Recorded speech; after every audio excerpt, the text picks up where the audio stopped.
Anyway, questions from the interwebs. Questions from the interwebs. Can you tell us about, Jody, can you tell us about your wife, the medic that helped save you? Now, you kind of talked about this a little bit on the first podcast we did together. So, you know what? I'll tell you about her. So, Alana is, so I say her dad was in the Army, and he's from Ireland. He immigrated to Canada, joined the military, and he was an airborne commando. And in Canada, back in the day, like that was pretty much, that was one of our most fierce units. And he commanded the jump school, which is like, oh, wow, that's pretty badass. He did the American Ranger course in 1968. Dang. Yeah. Some old Vietnam Rangers were running yeah. the show. Not old. They were young. Yeah, that's then. all, guys. I should have said that. These fresh combat experience Rangers were running the show. They weren't playing around. Yeah, he got kicked in the spine with a steel toe boot. Yeah. And finished with a broken vertebrae. And but so I always say she was drafted into the military at birth, and because she grew up on bases all over the world, Germany, I think South America and stuff. Her dad ended up being in like embassy security and stuff. She became a medic at a high school. I think she joined at 17 as well. She's a little bit older than me. And then she has more citations for saving civilians than she does for saving soldiers. She happens upon, she's like one of those angels, I guess, that just, a woman, so here's one, a woman had a heart attack behind the wheel, drove into a ditch. Alana was right behind her, stopped her car, jumped in the car, pulled her out, dead. Alana brought her back to life.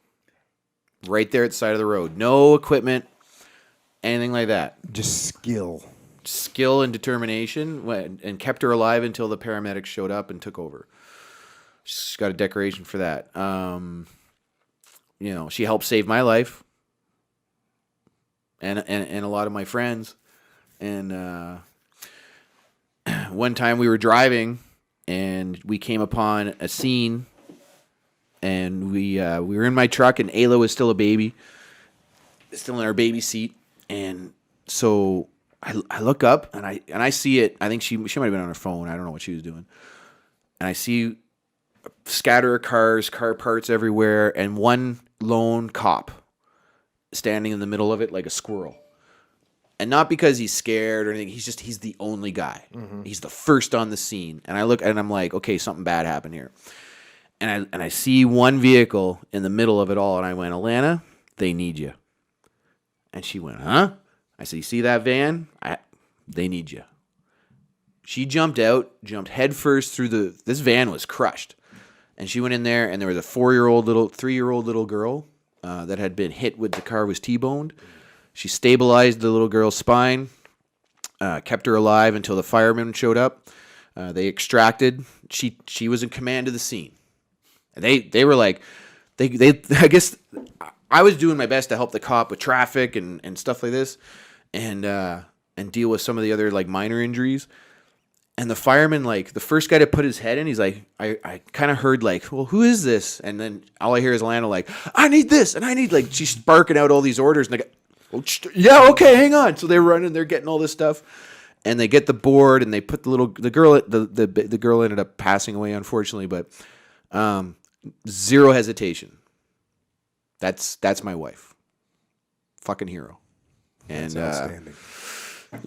She retired from the military last year and is going through, she's probably going to get mad at me for saying this, but she's going through what a lot of soldiers go through, the transition. Oh, you mean the thing we've been talking about for all night and all last podcast? She's just having a tough time figuring out who's Alana Gilmore if she's not a soldier.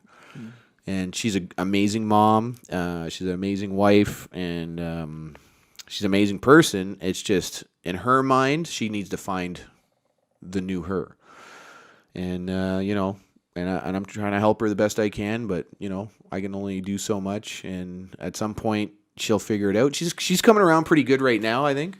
she's starting to like volunteer a little bit here and like get out and do some stuff. And I'm pretty, I'm just proud of her, for the most part. Yeah. That's one of the things that makes that transition so hard, is that, before I was talking about like combat matters, and then beyond that, you're doing this thing, for your wife, like she's in charge of saving people's lives, saving soldiers' lives, and that's going to help this strategic mission. I mean, what is going to replace that for her? And the answer, Alana, is nothing. Nothing's going to replace that. Yeah. But you know what? You don't need to replace it. You don't need to replace it. Whole stock replace that thing. That's a beautiful, beautiful experience to have had in your life.